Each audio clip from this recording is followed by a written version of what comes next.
Our gospel is taken from Mark chapter 6.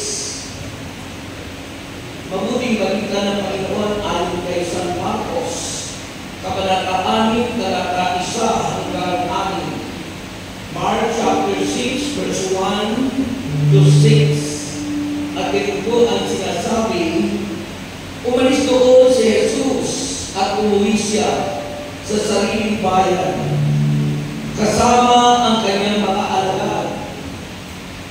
Pagdating ng araw ng pamamahiya, si Jesus ay nagturo sa sinagoga. Maraming tao ang nakarinig sa kanya at sa kanilang pagkamanghay, nagtanungan sila, saan niya natutunan ang lahat ng iyan?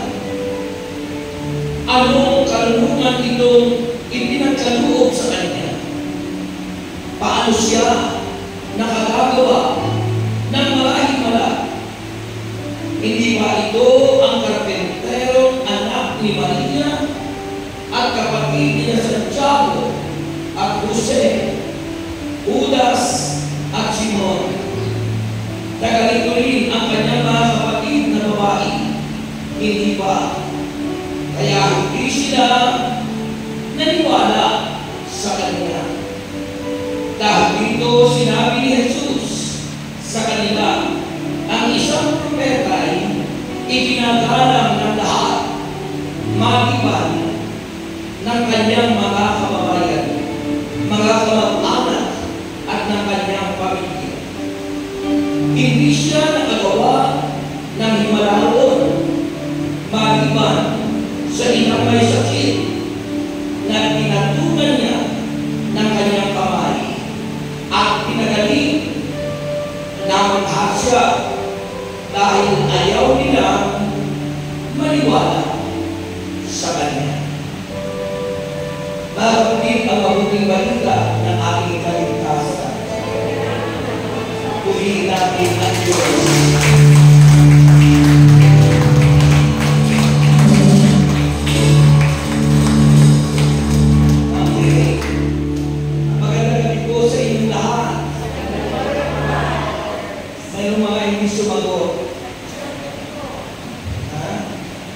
Uulitin ko para kayo pagpalain din. Lahat ng sasagot, pagpapalain ng Diyos. Magandang gabi po sa inyong lahat. Answer prayer na po kayo lahat. Okay? Pwede na po kayo mapo sa napakagandang presensya ng Diyos. Okay. Nagulat ako kung bakit kayo nagmamadali. Di pa ako nakakapasok tayo. Pinasok ko yung aso, Sabi mo isa, kasi napupunta pa ako sa Saan daw? Ito lang po yung assignment ko. Hindi po ako nagmamadali kasi ako hindi pumapayag na ako'y mayroon tuhog-tuhog. Kasi ayaw ko na nagmamadali. Kaya gusto ko kayo makakahaliliyo mula umpisa hanggang katapusan. Po ba? Siguro yung mga nakasain dito ay tuhog-tuhog. Pumupunta pa sa iba. Nagbabatang mo, no?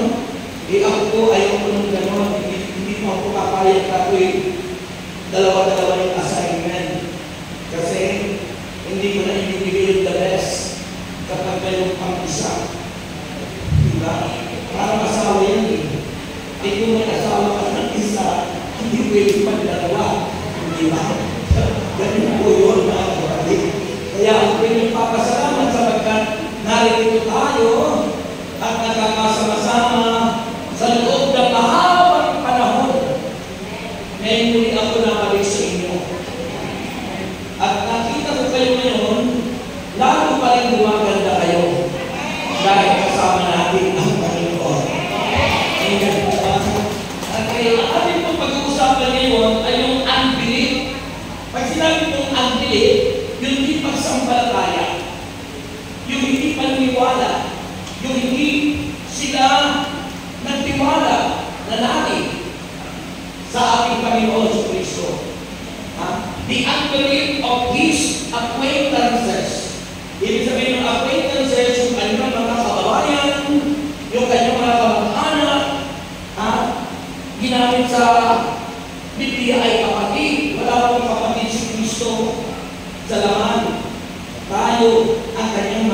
kapatid, tayo mga sumasampalataya sa Kanya.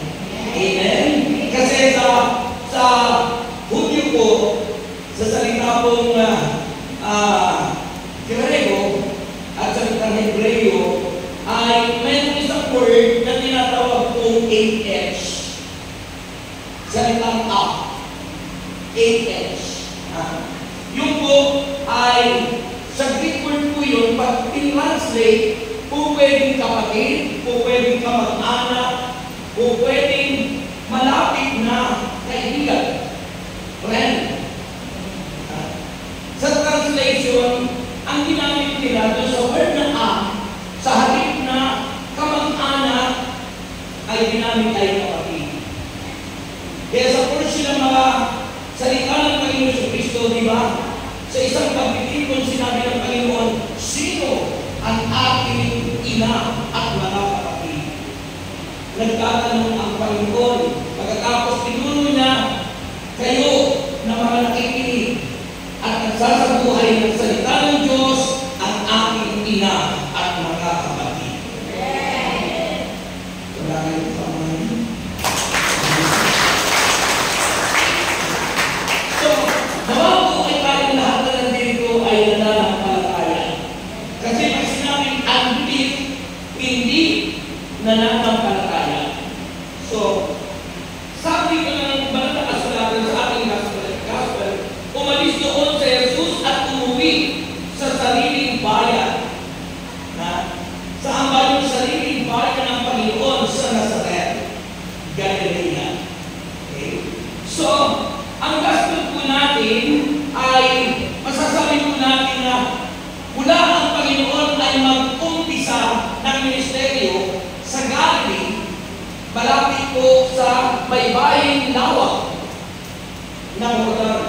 So, nakikita po natin siya'y bumalik sa kanyang bayan, sa Nazareth. At kung saan po, mga kapatid Kristo, andurong po ang mga kamag-anak niya. Doon siya lumaki. Pero pagdating po niya doon, siya po ay rejected. Hindi siya tinanggap. Naranasan niyo ba yung gano'n? Na kayo'y ayaw tanggapin ng inyong kamag-anak? Madalas yata ngayon ang naranasan ay ayaw tanggapin ng asawa yung kanyang asawa. Marami natin gano'n. Diba? Kasi pagkabalitaan yung kinalulutuhan.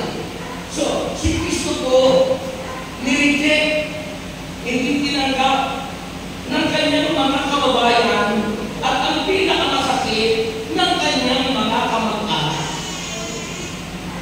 Hindi siya tinanggap, mga kapatid. So, sinasabi niya, be rejected by the people and evicted by the synagogue. Siya po ay, kung saan ay pinersecute. Lalo na nung siya nagtuturo sa sinagoga. Diba? Siya ay pinagbigaan at siya ay inaalis ng demonyo. At nagpapalayas ng demonyo sa pangalan ni Beelzebul.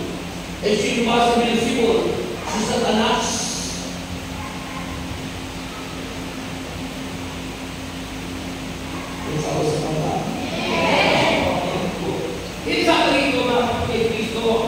Sabi doon, pagdating ng araw ng pamahiras sa Jesus ay nagturo sa sinagoga. Siya ay kung saan yung dahil, pinersecute, nung siya nagtuturo sa sinagoga. Sabi doon, maraming tao ang nakarinig sa kanya. Maraming tao ang nakarinig sa kanya. Pagkatapos sabi doon, at sa kanilang pagkamangha, they were amazed. At sila'y na-amaze o namangha dahil sa naging iba ang pagtuturo ni Kristo. At sila'y nagtanong. Pero yung pagtatanong nilang yun, isang pag-alipusta kay Jesus. Sabi ko, maraming tao ang nakarinig sa kanya at sa kanilang pagkamanghain nagtanong na sila. Ano ang tinatanong nila? Sabi ron, saan siya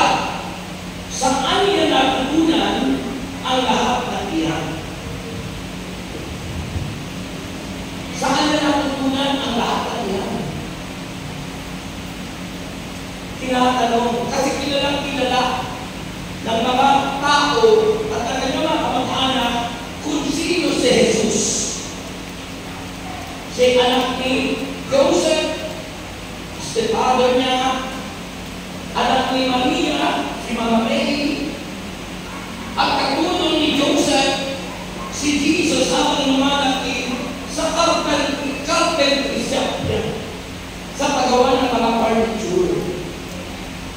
Kaya sabi nila, namaghan sila, saan kumuha ng karunungan ang tao niyan?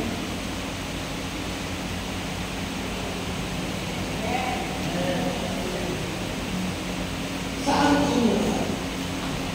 Nagtatanong sila, di ba? Yung tuon-tuon tinutukoy yung di ba? Yung sinasabing ng banal na aklat o sabaron ay yung anong tawag dito? Yung tinatawag na familiarity breeds contempt. Pag kilala natin yung mga tao,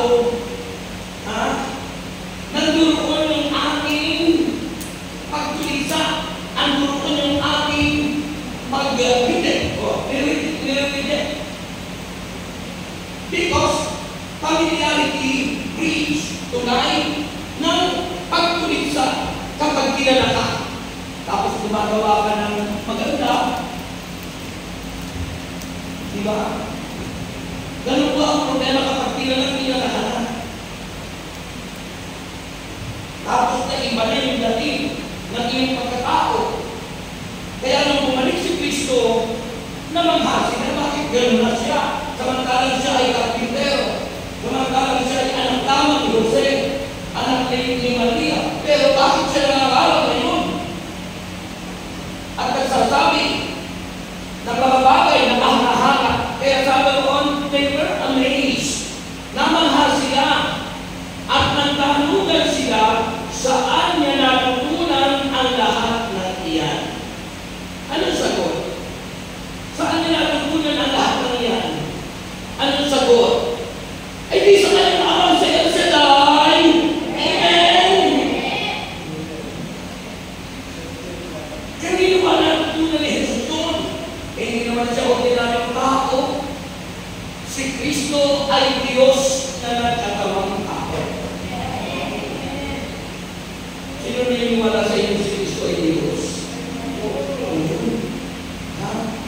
Sila po hindi naniniwala. Sila po ay hindi sumasampalataya. Sila po ay hindi nila matanggap yung ginagawa ni Kristo, lalo na yung kanyang mga kamag-anak. Di ba sa atin sa Pilipinas, tayo ang Pilipino. Minsan gano'n, sa ating pa ayaw na nasasapawan. Pag nag-negosyo ka, kagirahin ka. Parang sa amin sa Bibutan, yung anak ko nagtayo ng Italian pizza. Yung pang-orlo, nakikita niya sa Facebook ba yun? Yung kapitbahay mo yan. Wala naman bumibili. Kasi gaya-gaya. Sabi ka sa kasabihan, gaya-gaya tutulungan. Iba simple yung tuwing. Diba? So si Kristo po, ganyan nangyayari. Tinatanong nila, saan kumuha ng katalinuhan ang tao niyan? Dahil hindi nila alam kung sino si Kristo, hindi nila alam na ang karunungan galing, ang karunungan tagay ni Kristo ay galing kay Yahweh El Shaddai.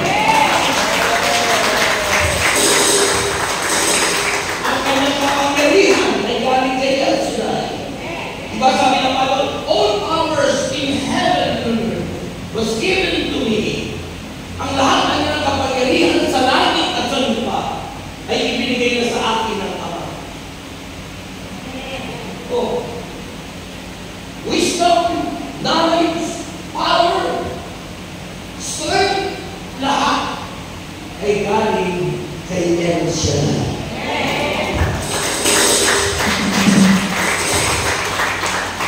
Amen po ba? Kaya ano sabi po roon? Saan niya natutunan ng lahat ng iyan? Anong karunungan ito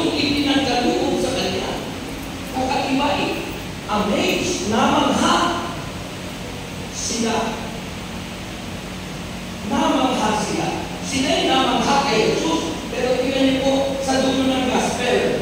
Kung sila'y namangha kay Jesus, si Jesus naman ay namangha sa kanila dahil sa kanilang kawalan ng pananampalataya.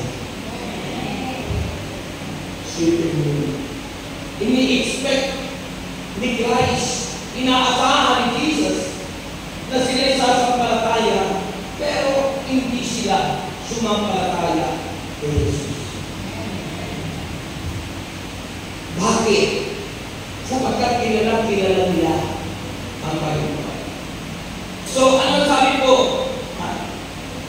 Pagdating po sa kasunod, anong karunungan itong ipinagkaloob sa kanya? Paano siya nakagagawa ng manahimala? Paano siya nakagagawa ng manahimala? It's because of personal. Pagkatapos sa buwan ng aray, hindi ba ito? Ito ang sinasabi ko. Yung pagkakilala nila sa ating Panginoon, yung sinasabi ko kanina, na yung familiarity breeds content. Mga kapatid. Ito ang pagkakilala nila. Sabi nila, hindi ba ito, verse 3, ang karpinterong anak ni Maria? Yung pumasa nito yung paghamas, pagtulisa, kawalan ng palatay, kawalan ng respeto.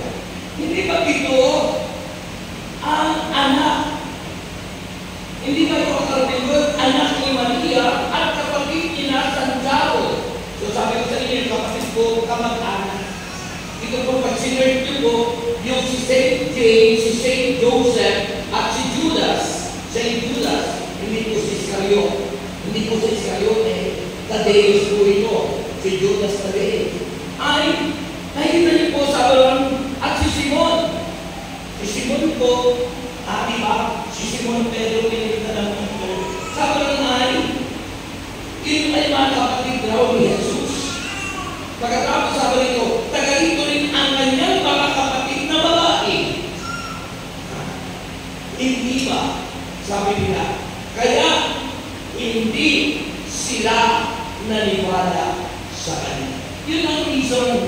Yun ang dahilan kung bakit hindi naniwala ang mga kamag-anak niya at ang mga kababayan niya kay Jesus. Dahil familiarity, yung pagkakilala nila breeds content. Ang hina. At ganoon din tayo minsan, hindi tayo makapaniwala. Dahil kinala natin yung tao, magagawa ba ng tao niya yung ganyan? Bakit? Dati magkanakaw yan, dati tumataya lang yan sa wedding, dati tumataya lang yan sa loto. Bakit ganyan? Hindi namin na siya ngayon. O di ba ka na tayong tatanong? Nagawa ka kaya natin lahat. Nung tayo ay tawagin nila sa lahi, pool na pool tayo. Sabi ng mga kamag-anak natin, bakit? Si ganyan na bakit ganyan na yun ang buhay ngayon? Di ba dati yan ay pool na pool, iswater yan? Pero bakit ngayon ay mayroong condominium? Bakit na may sasakyan na? Ano nangyari sa kanya? Yung po ang nangyari kay Jesus. At nangyari sa atin. At yan ang isang dahilan kung bakit maraming tao ang ayaw sumampalataya sa Diyos.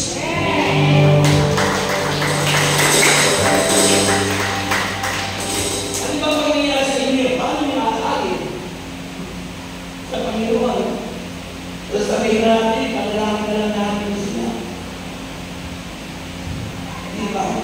Sa Diyos tayo sumasabi, mga kapatid. So, tandaan po natin, unbelief, ang ibig sabihin po namin, di pagsampalataya is the lack of faith. Lack or sometimes, wala talaga. Pag hindi ka sumasampalataya, ibig sabihin, maaaring kulang yun, o maaaring talagang wala kang pananampalataya. Bakit? Saan po ba nagkakaling ang pananampalataya? Siyempre kay Kristo, the author of our faith. Ang pinagmula ng ating pananampalataya ay si Jesus.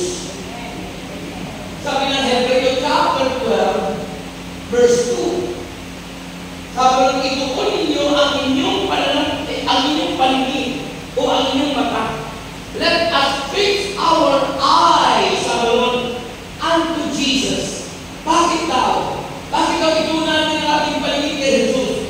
He is the author and perfecter of our faith. Siya niya ang pinagmumulan ng ating pananampalataya at nagpapatatag nito. Nagpapatatag ng pananampalataya nito. At saan pa po? Sabi ng 1 Corinto 12 at 1 Corinto 14. Sabi lang, ang pananampalataya ay regalo ng Espiritu Santo. Faith is a gift of the Holy Spirit. At saan nag-uumpisa yun na mangyari sa atin? Sabi ng Romans 10 verse 17. Faith is coming by hearing, and hearing by the word of God. Ang pananampalataya ay nag-uumpisa sa pakikinig at sa patuloy na pakikinig ng salita ng Diyos. Ikaw ay nilagyan nila, hindi nila tinatanggap sa Jesus. Yan ang kumalang nila, si Kristo ang salita ng Diyos. Sabi ng John chapter 1 verse 1, sa pasimula, si Jesus ay salita. In the beginning was the Word. In the beginning, sa pasimula. Alin po yung beginning? Alin po yung pasimula? Yung umpisa na ang Diyos Ama ay nandoon at naglilikha. Sabi ng Ama, si El Shaddai, let there be light, the spoken word, ang salita na sinasabi, winiwika ng Ama, sa pamagitan ng salita, nalikha ang lahat ng bagay. Yun ang ating Panginoon Kristo na nagkagawang tao. Kaya kayo salita, kaya ayaw ko nagmamadali, kasi ayaw ko kayo pauwiin na hindi na-absorb o natanggap yung salita. Kaya ayaw kong tumanggap na tuhog. Amen. Kasi kung ako'y pupunlay ko, dapat imamamadali ako. Diba? Samantala ko, kung dito lang asa, dito lang ako, nakakapag-beso-beso na tayo.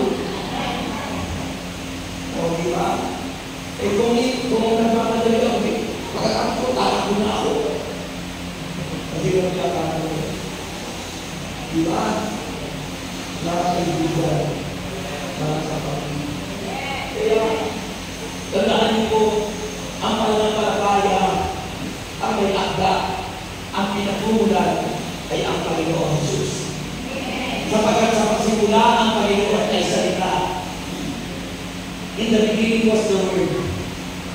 At kaya sinabi ni San Pablo Apostol sa mga taga-Roma, ang pananampalataya nito'y nakukuha natin sa pakikinig. Yan ba yung pinakaibigan natin? Ang salita ng Diyos, yun ay si Jesus na nagbibigay ng karunungan at kaalaman para sa atin. Sabi ng John 1, sa pasimula pa ay nauna yung salita. Sa pasimula, nang likhain ang langit at lupa. In the beginning, the Lord made the earth, the heaven, the hills, and the sea. Diba? Paano nilikha ang langit ng Panginoon sa pamamagitan ng salita? Maghiwalay ang tubig at lupa. The power of the Word. Sa pangyarihan ng salita. Magkaroon ng liwanag, nagkaroon na. Magkaroon ng mga puno at mga halaman sa mga bundok, nagkaroon na. Magkaroon ng mga isda doon sa dagat. At iba pa ang mga nandoon sa dagat. The power of the Word. Pero pagdating sa paglikha ng tao, anong sinabi ng Diyos? Book of Genesis chapter 1. Let us create man. May kasama na ang Ama.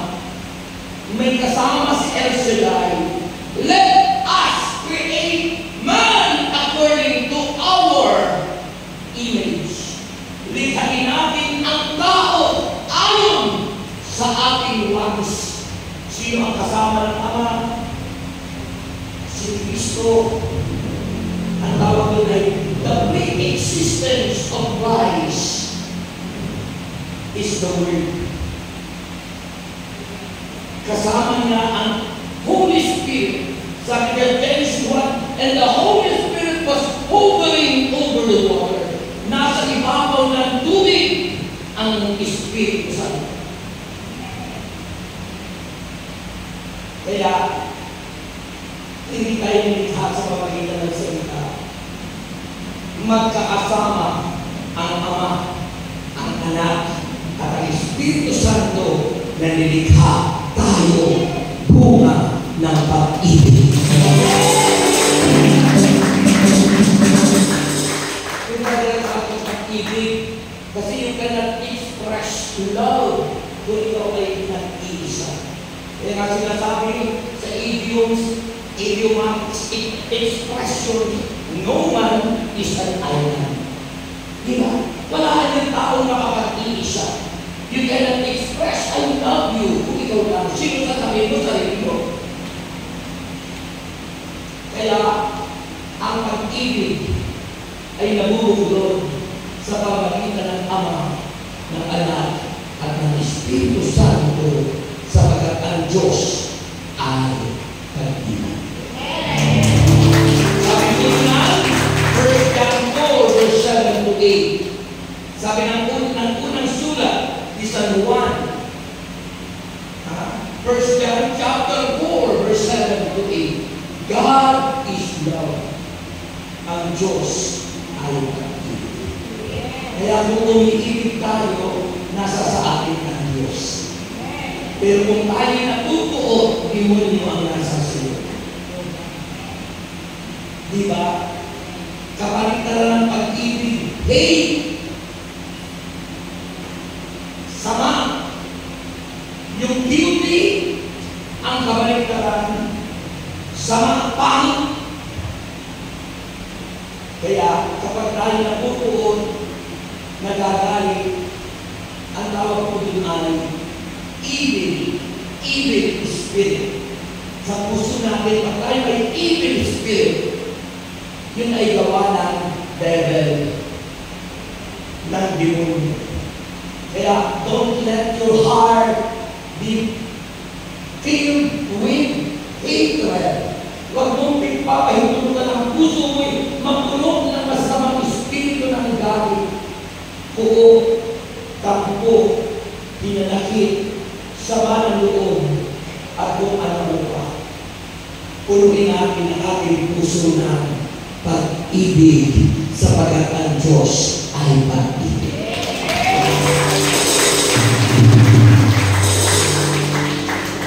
Ganyan talaga po yung palakpak ng mga seniors.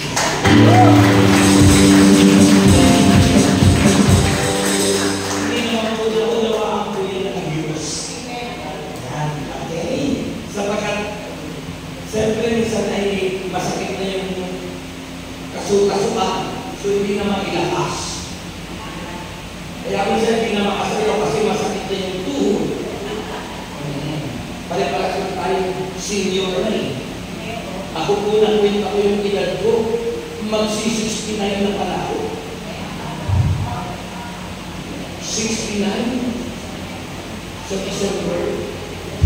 Pero sabi ko, nung iba, God rest, para ka lang 39. Amen, diba? Kasi kalakasan natin ay si Jesus.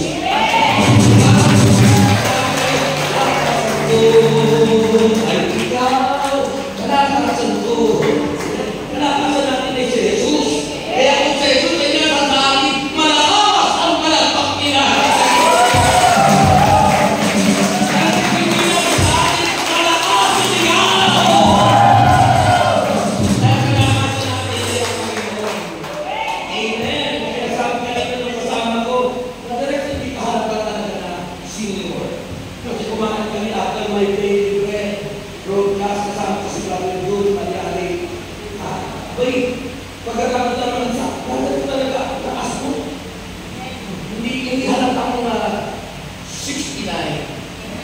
Pero sabi ko, thank God because I am enjoying 20% discount. Kaya yung aming kinain, ang mura lang kasi discounted ng 20%. Siyempre ako naman, hindi kasama ng sulit. Pero may mga restaurant na isa lang eh, ikaw lang eh. Yung kanina ay sana ko pasalamat, kasama yung kasama ko sa ano. Kasi yung senior citizen, pag dumaan kayo ng bibili kayo ng fried chicken, may pupuntahan kayo, pilihin na yung isa kayo. Bakit? O ano ka ng discount? Kasama na yung basta yung mga apo, mga anak. Hindi isang piraso lang, hindi kayo. Di ba? Enjoy yung 20% discount. Kaya masarap maging senior citizen.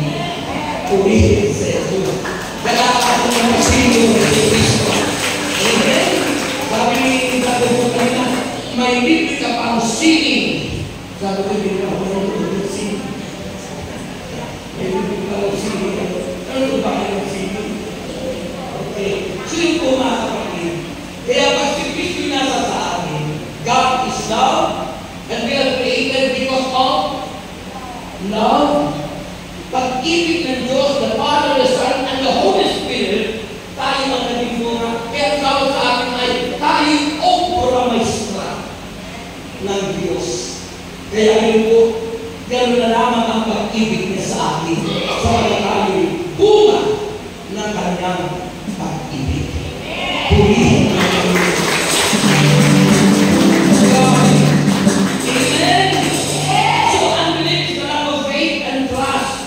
Pag sinabing unbelief, kulang ang pananampalataya na aling wala kang tiwala sa Diyos, at hindi mo tinatanggap yung mga challenges na pinakalaw sa iyo ng Panginoon.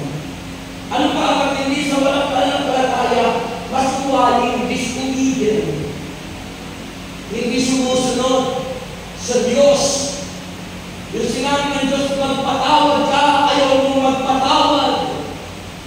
Masasabing you are unbelief. You have unbelief. Bakit? May pananampalataya ka nga, pero ayaw mo naman sundin ang Diyos. So, ang unbelief po ay kasama ang disobedience and rebellion. Paglaban sa Diyos. Paano po natin kinakalaban ng Diyos? Kapag sinusuway natin ang kanyang mga utos. Pag sumusuway tayo sa utos ng Diyos, inaaway natin ang Diyos. Kinakalaban natin ang Diyos kapag di natin sinusunod ang kanyang utos. Yun ay bunga ng unbelief. Kasama ang pagsuway, disobedience, and rebellion. Paglaban sa Diyos. Kaya kapag tayo sumusuway sa mga utos ng Diyos, kapag tayo sumusunod sa sinasabi ng Diyos, tayo may rebellious spirit. May paglaban tayo dahil mahina o maaaring wala talaga yung pananampalataya mula kay Kristo sa puso natin. Tandaan po, ang pananampalataya po pwedeng yung tinatawag na hindi galing sa Diyos na pananampalataya. Kasi ang tunay na pananampalataya, tawag po dun ay God's kind of faith. Ano po ang ibig sabihin ng God's kind of faith? Pananampalataya tulad ng kay Kristo na pinakita. Kaya sinabi ng Biblia, mag-aral kayo sa akin. Sabi ng Mateo 11:29, pasarin ninyo ang aking pamatot, ang pamatot na salita ng Diyos. At sabi niya, at mag-aral kayo sa akin. Ano yung pag-aaral natin? Yung salita at yung mga ginawa ni Kristo. Ano ba yung mga ginawa ni Jesus? Pag hindi natin pinag-aralan, yung mananatili tayo, hindi sumasampalataya. Yung mga ginawa ng Panginoon, ano ang ginawa ng Panginoon na tatandaan natin? Nang siya'y ipako sa krus, sa halip na magalit, ang sabi niya, Ama, patawarin mo sila, hindi pinalalaman ang kanilang ginagawa. Hindi tumanti ng galit ang Panginoon. Ang natin niya'y pag-ibig. Dahil siya ay Diyos ng pag-ibig. Amen. Nagpakain ng maraming tao. Hindi tayo. Anong ginagawa natin? Pinaghihinayaan natin yung natutulong natin sa ating kapwa. Kaya ang kinsundo natin ay nanghihinayaan. Nanghihinayaan. Minsan pinanghihinayaan natin yung ilalagay sa sobre doon sa i-overlay ka. Pinipili natin yung pinakabarya. So, ini-small, minamaliit natin ang Diyos. Di ba ganun tayo nung wala tayo sa Panginoon? Pagdating sa banal na misa, pag malapit na ang koleksyon, pipiliin natin yung pinakamaliit na barya. Pag wala, halos buo, hindi ka na magbibigay. Bakit? Nanginayang.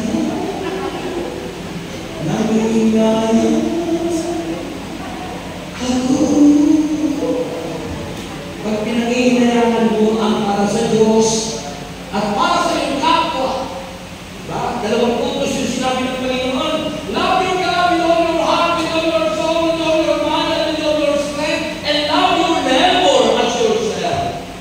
Hindi mo yung kapwa gaya ng iyong sarili.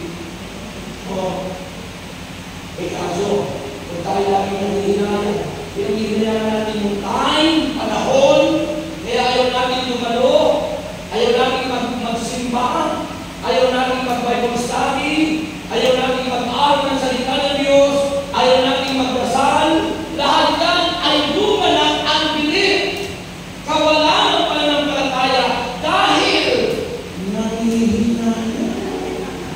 Pinanghihinayaan natin yung time, yung panahon. Pinanghihinayaan natin yung talent natin. Yung ating mga kakayanan para malhatiin at purihin ng Diyos. Pinanghihinayaan bunga ng unbelief.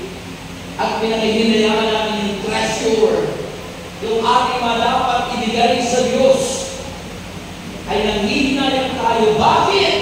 Yun ang bunga ng kawalan ng pananampalataya sa Panginoon. Ngayon, kung hindi tayo sumasampalataya, hindi natin sinusunod ang kanyang mga utos, ano mangyayari mo sa atin? The consequences of unbelief is sickness, pain, kahirapan, problema, sakit, karamdaman, lahat nagaling kay Satanas.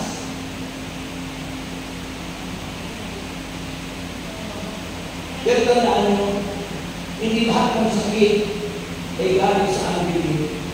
Nagsamantay, pinapahintulutan ng Diyos na mangyari sa iyo dahil gusto niya tumatag ang pananampalataya.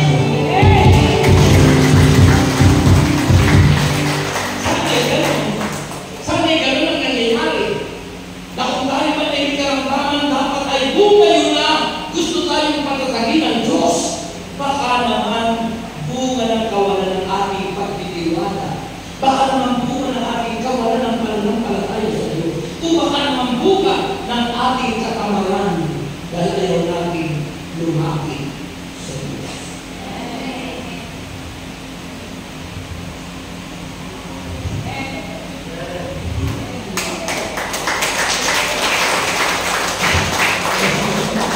Amen po ba? Brothers, ay bakit tayo nagkakasakit? Bakit tayo mamamatay? Sana hindi na lang. Sana habang panahon na tayo nandiyan na hindi nagkakasakit. Dahil po sabi ng Romans 3:23, lahat ay nagkasakit. Hindi yung kasalanan ng mga nagkasakit ang ating manununong si Adan at si Eva. Tayo nadaman. At kaya tayo'y namamatay at ang katawa'y nabubulok. Ngunit ang parako ng kanyang salita, ang namamatay at nabubulo ay papalitan ng Diyos na hindi nabubulo at bibigyan tayo ng buhay na walang hanggan. At ang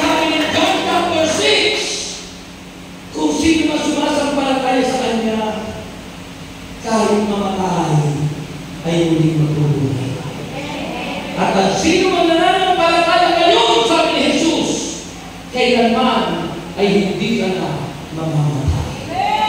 Purihin ang Panginoon.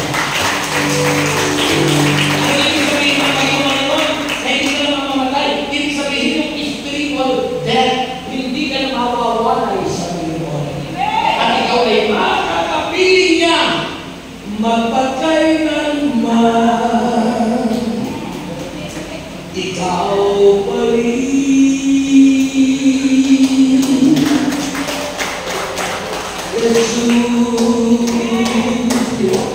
Masarap yata akong magpakailanman habang panahon kasama tayo ng Panginoon. Ang sarap yata na magpakailanman habang panahon si Jesus at tayo kasama natin siya. Diba? Dahil tayo na nanampalataya. Ano, kinalulugan ng mga tao ngayon, kinasisihan ng mga tao ngayon, nasisihan daw siya sapagkat kasama na yung kanyang kabit.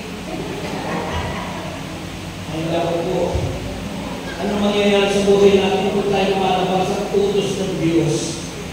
Bawal yun, di ba? Bawal. Hindi tama yung tayo ay nang-aahaw ng asawa ng mga asawa. Hindi tama yung tayo ay isama sa isang tao na hindi naman natin asawa o kaya dahil isama tayo na hindi tayo nagpapakasal. Ilabag sa Diyos yun. So, pag tayo malabag sa utos ng Diyos, nasa sa atin ang tinatawag na unbelief. Hindi tayo sumasampalataya sa Diyos because we ignore, tinatalimagan natin yung kanyang salita.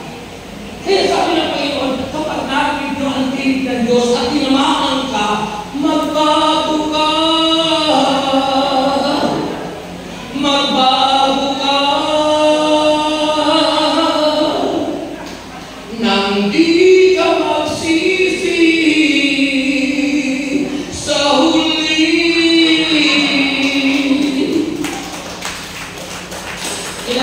Ang pagsisi na sa huli, ito tayo nasa impyerno na. Kaya mahalaga ang pananampalataya. Sabi ng Hebrews chapter 11 verse 1, ang pananampalataya ay paniniwala sa mga bagay na di natin nakikita. At inaangkin na natin na magaganap sa buhay natin. It is the substance of things hoped for, the evidence of things not seen. Ang ebidensya ng mga bagay na di natin makikita na magaganap sa buhay natin.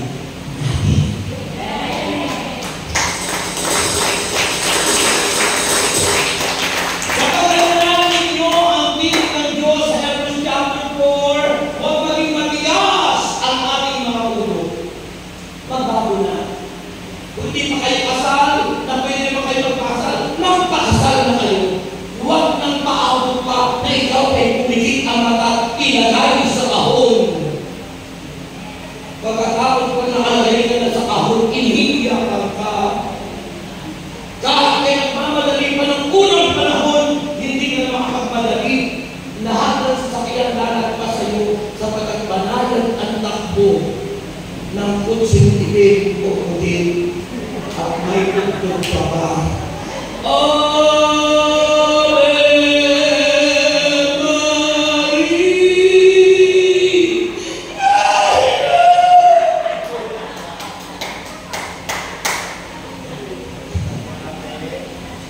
Pag may namamatay ko, tinatanong ko sa sarili ko, ito kaya ay napakagdanan sa salita ng Diyos.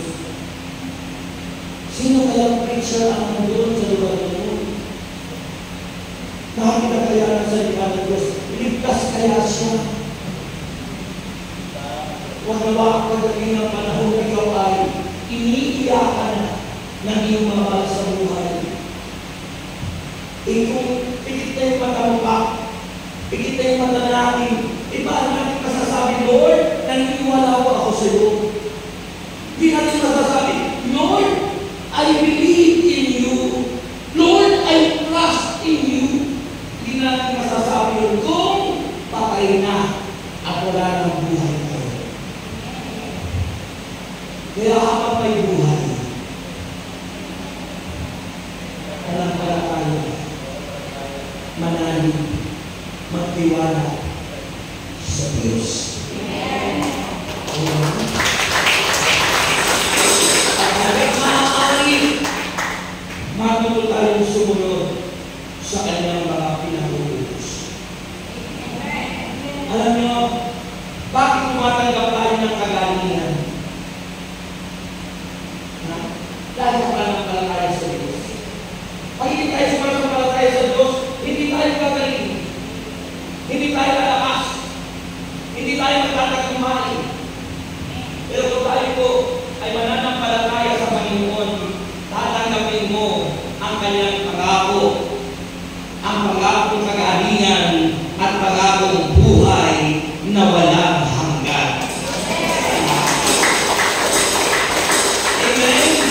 Ang pakinggan po ito, Exodus chapter 15, verse 26. Pag hindi ka nananampalataya talaga, hindi ka gagaling. Sabi po ng verse 26 ng Exodus chapter 15, sabi niya rito, ang sabi niya ni Yahweh ng Diyos Ama, kung ako ay buong puso ninyong susundin, ang buong pusong pagsunod, wholehearted obedient to God, ay bunga ng pananampalataya. Ang gusto ng Diyos, buo ang puso natin, hindi kalahati. Baka mamaya po, naniniwala tayo sa Diyos, pero kalahati lang. Yung kalahating puso natin, nandun sa wedding, nandun sa sugal, nandun sa mga bisyo natin. Eh, hindi po tayo wholehearted, no? Hindi tayo buong puso. Kaya sabi ng Biblia, kung ako ay buong puso niyong susundin, sabi niya rito, kung gagawin ninyo ang matuwid, being obedient, pagsunod, at susundin ang aking kautusan at mga tuntunin. Sabi po ni Yahweh, hindi ko ipatarana sa inyo ang aliman sa mga sakit na ipinadala ko sa Ehipto. Akong si Yahweh ang inyong magdala.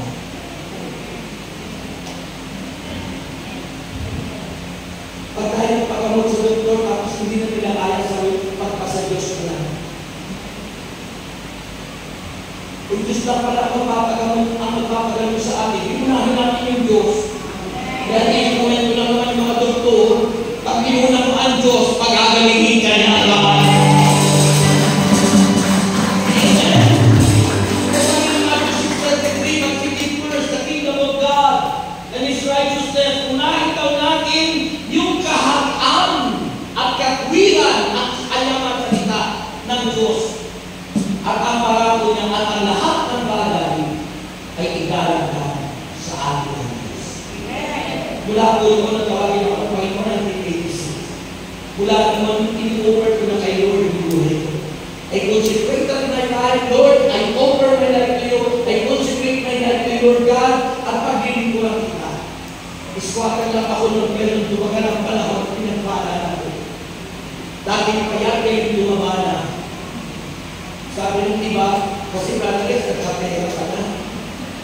Kahit wala tayong pera mo, hindi lumaba ako. Bakit? Kapag may peace of mind, kapayapaan, nandulog ni Kristo, kung wala tayong problema, hindi tayo problematic, hindi tayo asthmatic, at kahit na walang atik, ikaw ay magkakalimit at magkakayaman. Yung mga tao, problematic na na, hindi pa maliwan-liwanan yung kanyang sugal. Problematic na na, ayaw na rin maliwan-liwanan yung kanyang bisyo. Problematic na na, may sakit na na. Bawal na sa atin yung baboy, kanin pa ng kanin na baboy. Alam niya yung high blood siya. Alam niya mataas yung uric acid niya. Alam niya mataas na yung kanyang kung ano, kanin pa ng kanin na hindi dapat kainin. It is convenient, masuwain. Kaya ngayon, lahat tayo na po ang pinili na ang salita ng Diyos ay pagpapala, walang handa. Kaya nga po kayo lahat. Kaya nga po kayo lahat. Sabihin ng Panginoong Jesus, patawarin mo po ako sa aking mga nagawang kasalanan, mula po sa aking pagkabata hanggang sa kasalukuyan. At mula po ngayon, tulungan mo po kami na maisabuhay ang iyong salita. At inaangkin na po namin na ikaw ay nandito at kikilos gagawa ng himala sa ating buhay. Taas ang kamay at tumawid ang mga buwan kung ano yung namin nilang mensahe, awitan nila ang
Diyos ay nagihimala sa amin.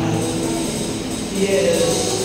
Pero maniwala ka na, magtiwala ka na siya ay Diyos na makapangyarihan sa amin. Hallelujah. Yun ang English ko ng refrain mo, ano? Ano mo nga yung English mo? Yung refrain lang.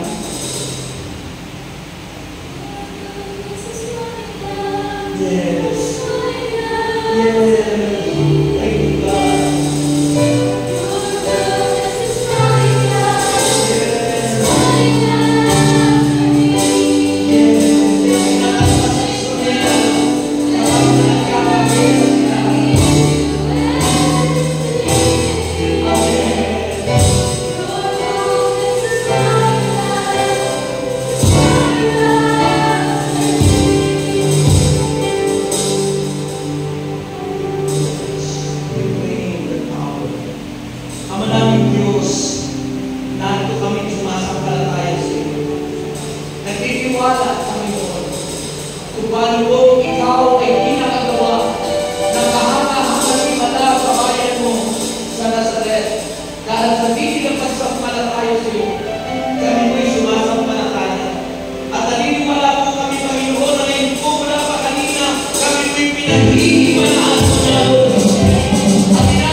We praise you, Lord.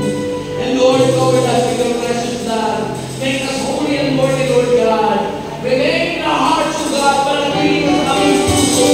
Paghalinan mo kami at gawin mong tahanan ng aming puso. Panginoon, we offer our lives to you, Lord. Hinanap namin sa iyo aming buhay. Pagdiliptuan ka namin. Ngayon ang pagpakailangan. Ang lahat ay magsabi ng Amen. Amen. Sumigaw ang lahat. Purihin sa Jesus. Palakpakan natin ang Panginoon. At iyon, itapasalan lahat ang ating karagalahan. Panyo, asin, langis, bibigyan, wallet, bag, passport, papeles, lahat pumunta ng abroad. Ang hiling mo na. It is my faith. Tatandaan ko na masagana na ng palataya sa pagkakala susi para pagdating ang lahat ng mga pagkakong ko. O Diyos, pagpalain po ang lahat ng aming dinadalakon natin sa iyo. Lahat po ng aming hawak. Basta sabihin po yung Panginoon.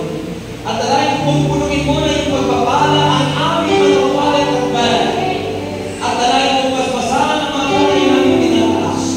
Nagtitiwala kami yung gagamitin mo sa kapalahunan. Ang mga tubig ng isip, Panginoon, ang mga bagay na aming tinataas sa iyo. At dahil ko, Ama, na ang aming mga prayer requests ay maging answered prayer kami lahat.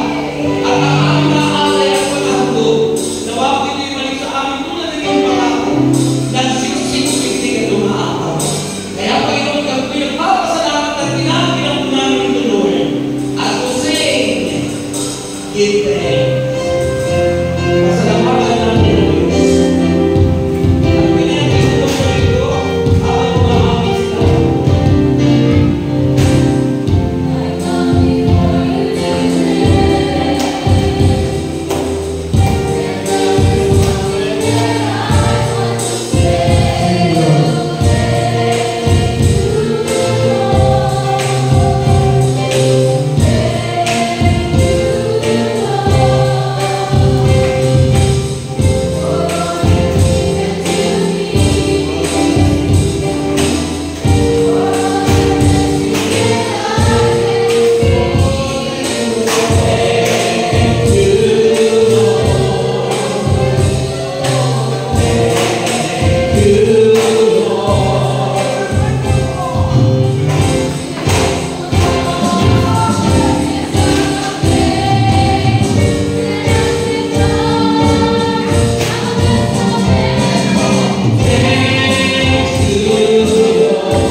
Isigaw nyo,